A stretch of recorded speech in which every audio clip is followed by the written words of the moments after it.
Harry's wife. What a clusterfuck. We know that Harry's wife has the Sadim touch. Whatever she touches turns to shit.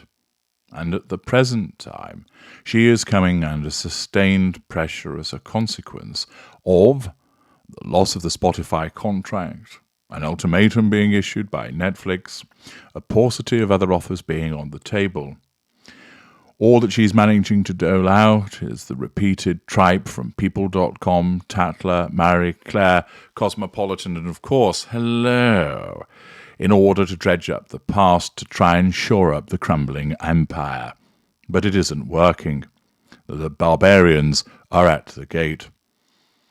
All you need do is have a look at the press each day to see that there are an array of stories that are criticizing, that are contemplating the demise of the relationship, with people coming out and being quoted in terms of them believing that they've run out of ideas, that people are sick and tired of them, that people are bored of them, that they can't see them coming back, that they might have to grovel for a return to the royal family. It very much is open season. You can find repeated pieces in various newspapers which criticize Harry's wife. All of this amounts to repeated threats to control. She will deal with it as her narcissism always does. She'll ignore it or complain about it.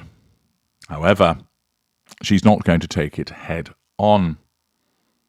The problem that she has is that while she has faced criticism for a number of years, that has not reached the crescendo that it is now reaching. That more and more people, not just across social media, but across mainstream media, are contemplating the demise of not only her empire, but also her relationship with Prince Harry. The fact that those that provided them with money, in effect sponsored them, are now seen to be retreating from them. And Harry's wife lacks the intelligence or the ability or the talent to arrest this downward spiral. I explained to you last year how the downward spiral had started, that it commenced slowly, that she was drifting around the far reaches of that plug hole, slowly but surely circling it. The depth of the angle of her approach was shallow, but sure enough, it had started, and I provided you with examples of that. Now she's getting closer and closer, and as she does, the depth of that angle becomes more acute, and it means that more and more people recognize her for what she is, a talentless nobody.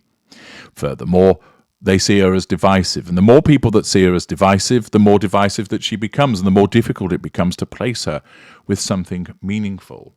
I explained yesterday how the Aquazura and Dior contracts had gone to Princess Olympia of Greece and Denmark. Another body blow for Harry's wife. Where can she turn? The clusterfuck is building.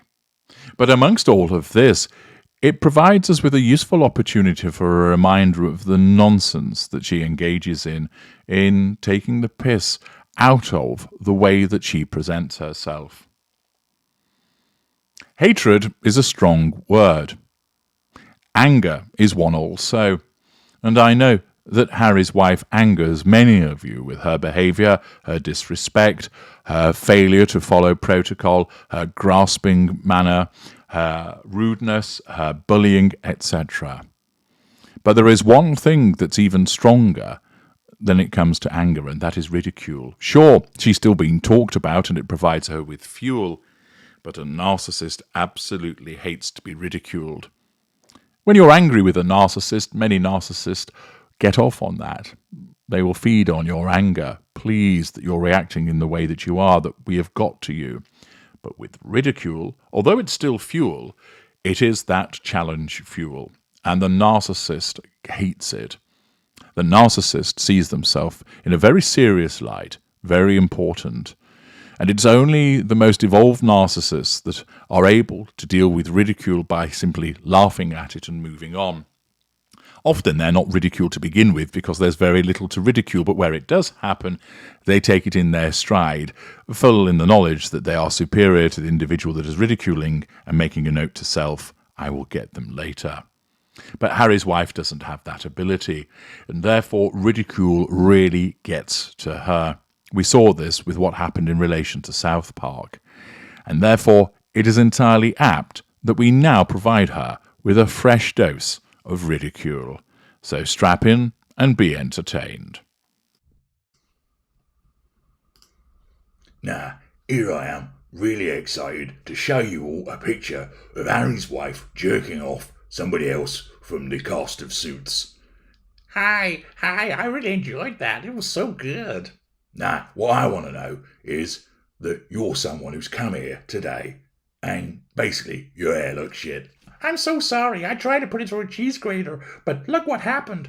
Yeah, that sounds about right. Now, what I want to know is, you've had plenty of cock. Yeah, I have. I've had so much cock.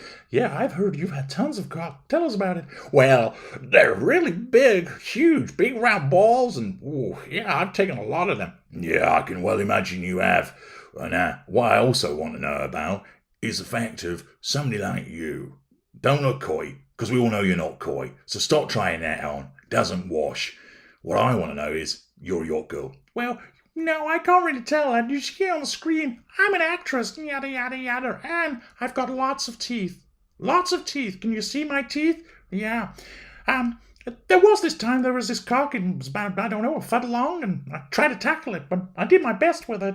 Then I ended up actually marrying because, well, you know, the cock, it was attached to a prince, and I needed one of them.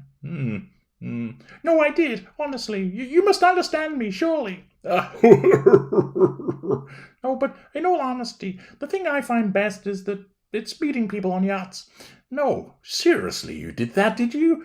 Yeah, I mean, how was I meant to get ahead? A girl with shit hair like this, I've got to do something. Oh, yeah, fucking great. And another thing is, you've got a really shitty blog, I believe, haven't you? Yeah, it's all about fashion, because I'm a fashion icon. Here it is, see? It's called The Tick, because I sponge off people. Isn't it really good and really exciting to see what I've created for myself? Yeah, looks a load of fucking bollocks if you ask me, but what would I know? Fucking hell, what a load of fucking nonsense that is.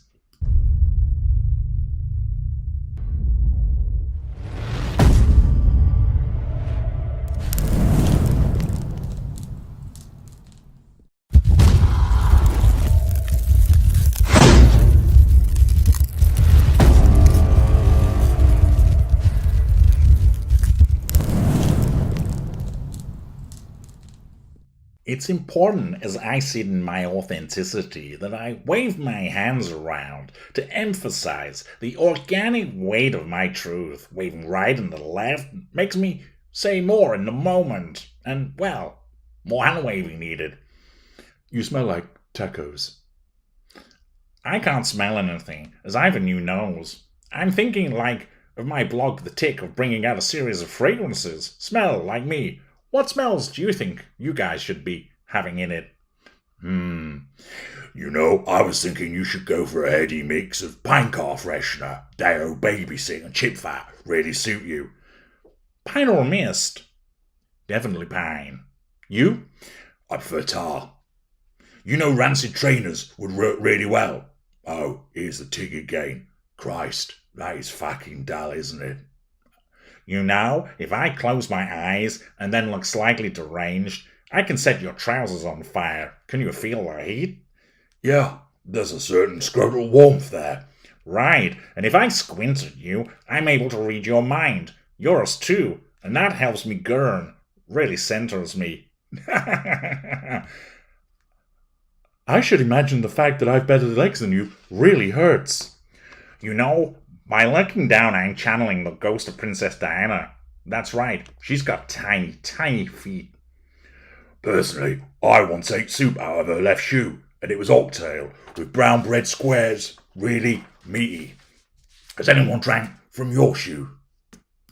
So, have they drunk soup from your shoes?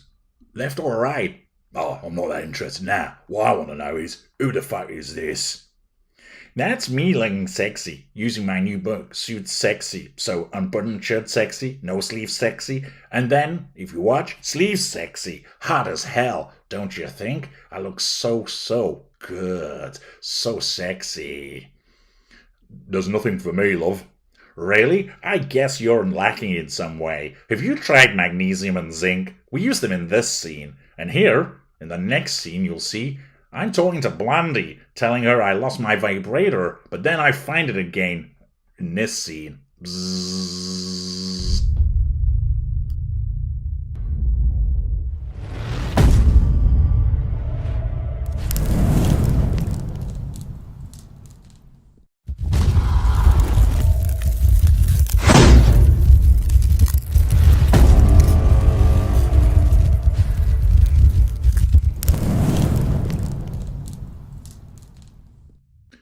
You merge with demons.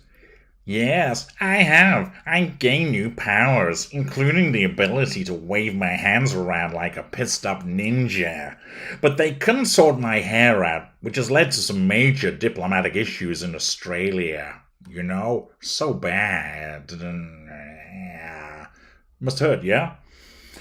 I like to think erratic hand chopping beats hair discipline. There's something so organic about waving my man hands around. Absolutely. I mean, they're like fucking shovels. Oh yeah, absolutely. Huge. Right, so imagine my hands around your Maltesers, me squeezing them as you screamed. I'm picturing it right now. Great. Actually, my nuts are made of titanium, so you can get absolutely fucked. Well, I've handled titanium balls before, tungsten balls, and great balls of fire. That's pure bullshit. Hey, look, I've had more succulent balls than you've had hot dinners. I've lined them up, I've worn them on a belt, and I'm impressed with that ball handling. It's fantastic. Yes, you look like you've had a lot of teabagging, but in my view, quantity is just one factor. I agree. Cleaned and shaved is best, you see. Yeah, that's right. Straight across the scrout and mint tingle fresh. You know, I want some big British balls, thunderous, never seen before, with, fanner pubes. But surely they'd blunt your scissors. Oh yeah, defo blunting. So that's you fucked. Oh, I love that. Yes, you do, don't you? Well, I can tell that you're a complete slag, but that brings to an end this fucking nonsense, I'm delighted to say. So, thank you and goodbye.